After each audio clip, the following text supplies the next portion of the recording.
Há um ano, a cidade de Petrópolis, na região serrana do Rio de Janeiro, sofreu com as fortes chuvas. Centenas de pessoas morreram vítimas dos desastres naturais. E nós conversamos com a Tereza, que perdeu na época o sobrinho e que carrega esse vazio até hoje. Vamos relembrar. Ele fez 8 anos em janeiro. Ele pediu um bolinho. Quando foi em fevereiro, ele fez 8 anos em fevereiro. O sonho dele era ser policial, eu vou ser policial igual meu tio.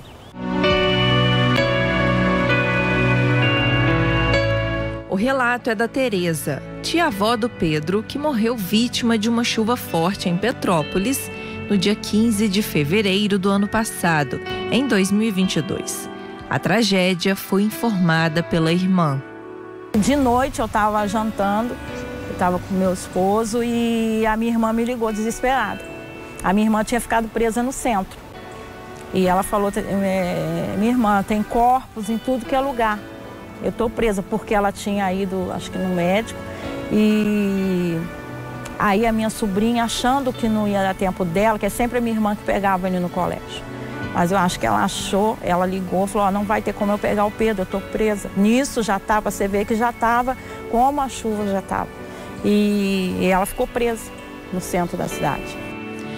A sobrinha tinha ido buscar o filho no colégio. Estava chovendo muito. A força da chuva foi o suficiente para arrastar 2 ônibus com dezenas de pessoas. As cenas impressionaram e rodaram o mundo.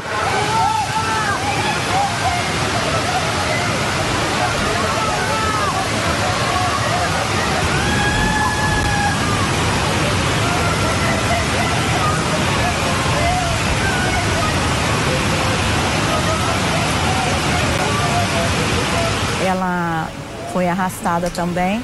Aí uns que sobreviveram se agarraram conforme a água foi levando. Quando o ônibus foi jogado, né, a água foi levando, uns se agarrou em galhos de árvores, né? E a minha sobrinha foi uma senhora que até eu tive a oportunidade de conhecer ela lá, quando eu fui para lá, agradeci ela, porque ela foi uma que ajudou, que a minha sobrinha queria ir também, que a água levasse.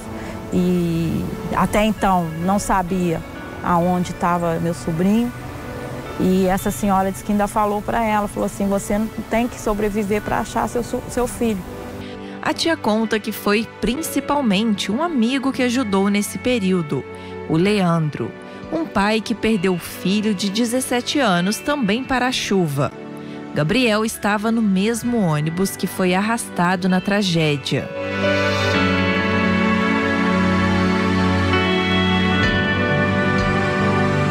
Ficou as buscas, onde o Leandro, que a gente deve, todos os pais de vítimas, né, tanto que de corpos que foram achados, deve muito a ele. Porque até no dia do acidente, o corpo de bombeiro todinho, a frota todinha foi para o Morro da Oficina.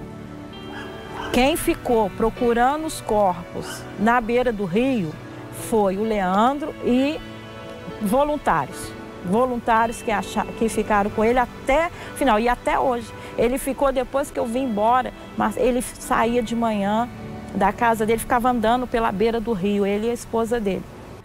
A angústia da Tereza quanto às tragédias em Petrópolis não é de hoje. Em 1992, ela também perdeu uma amiga por causa da forte chuva que atingiu a cidade. Ela trabalhava lá comigo no hospital, sempre trabalhei em hospital. E na tragédia, eu tinha ido na casa dela, porque ela ganhou neném, e a minha chefe falou assim, Tereza, leva a carteirinha da Unimed para a Cristina, porque ela vai ter que vacinar a criança. E eu peguei e fui lá. Era véspera de Natal, né? O Natal foi na segunda, eu fui lá na sexta. Aí levei, vi o neném, fiquei com a família dela, já brincamos. E quando foi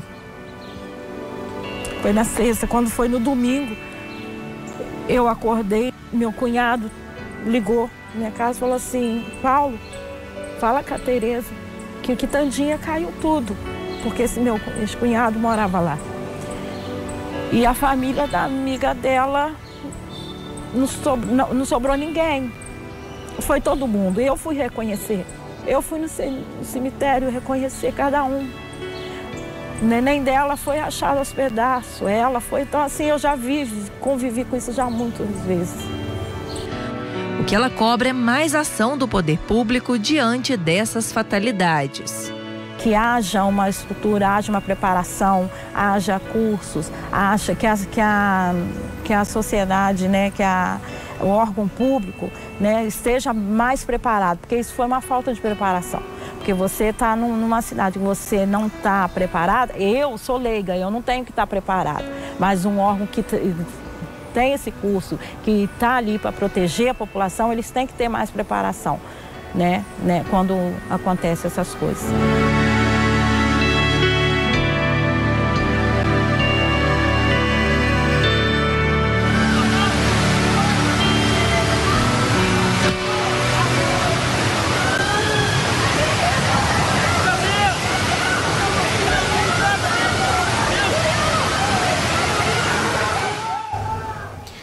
Olha, realmente é triste acompanhar toda essa história, todo o relato da Tereza e, claro, também a você, Tereza, toda a sua família. Os nossos sentimentos, infelizmente, passaram-se aí um ano e eu tenho certeza que pouca coisa ainda mudou na região de Petrópolis.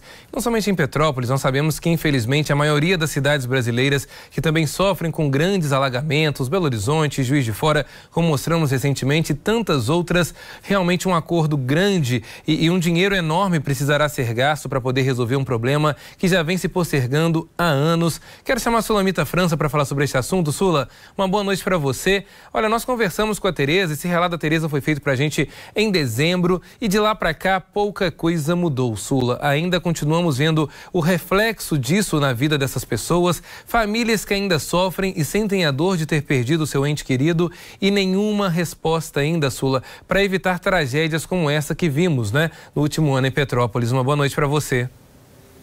Boa noite para você, Elias. Boa noite a todos que nos assistem. Olha, Elias, infelizmente, né, o maior temporal aí que a região serrana já viu ali de Petrópolis, mais de 230 pessoas morreram, infelizmente, nessa tragédia, conforme você falou.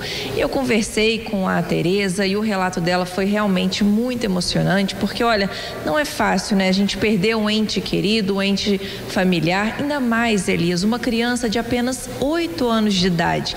Ela que contou na matéria que ele havia pedido um bolinho para comemorar o aniversário, tinha acabado aí de completar os 8 anos em janeiro do ano passado. Infelizmente, um mês depois aconteceu essa tragédia, infelizmente essa criança morreu. E Elias, a gente chegou até a conversar também com outras pessoas que tiveram perdas, né, nessa tragédia. Foi o pai do Leandro. O Leandro aí, ele tinha 17 anos de idade. Infelizmente, Elias, esse jovem também não resistiu. A gente viu essas imagens que impressionam, essas imagens que a gente também acompanhou na matéria, daqueles 2 ônibus ali sendo arrastados, pessoas que estavam ali dentro tentando se salvar, tentando agarrar, que se fosse num tronco ali que estava no meio. E a gente sabe que mesmo sabendo nadar, infelizmente, com essa velocidade que a enxurrada vem, acaba arrastando todo mundo, né, Elias? Olha, já tem um ano dessa tragédia, como você disse, muita coisa ainda não foi feita, mas a gente espera sim uma ação do poder público referente a essa região que sofre muito nesse período, principalmente chuvoso. Pois é, Sula, e olha, é lamentável que passa o período de chuva, vem o inverno onde a seca é maior e nada é feito. Essas imagens de Petrópolis servem para que a gente também reflita sobre como é que está sendo gasto o dinheiro público. Nós temos um país que, infelizmente, Sula, gasta muito dinheiro com coisas desnecessárias. Vimos na campanha da eleição passada um fundo bilionário eleitoral destinado a campanhas políticas, mas por que não utilizar o recurso que vem do nosso bolso? É importante reforçar isso para resolver um problema tão grave quanto esse. E olha, Sula, é triste saber que uma criança de 8 anos se foi de uma maneira tão trágica. Então, mais uma vez, eu quero reforçar a família, reforço também a todos aqueles que já foram vítimas de tragédias como esta, que o jornalismo da Diversa está atento a todos estes fatos. Não basta apenas mostrar, temos que mostrar questionar e indagar também as nossas autoridades o que está sendo feito para solucionar este problema. Lembraremos todo ano agora de 2023 sobre estes assuntos para que a partir de setembro, quando volta o período de chuva, a gente não veja cenas como essa se repetindo. Mas olha, Sula, vale reforçar, o lado humano também corresponde à parte dessa tragédia lamentável que vivenciamos em Petrópolis, que vivenciamos também no Rio de Janeiro. Outras tantas cidades também estão passando por grandes inundações. O Rio já registrou inclusive mortes por conta de chuvas fortes. Ou seja, não é fácil, Sula. Enquanto nada for feito, continuaremos aqui dando esse tipo de notícia sem trazer, infelizmente, algum tipo de solução. Sula, obrigado pelas informações.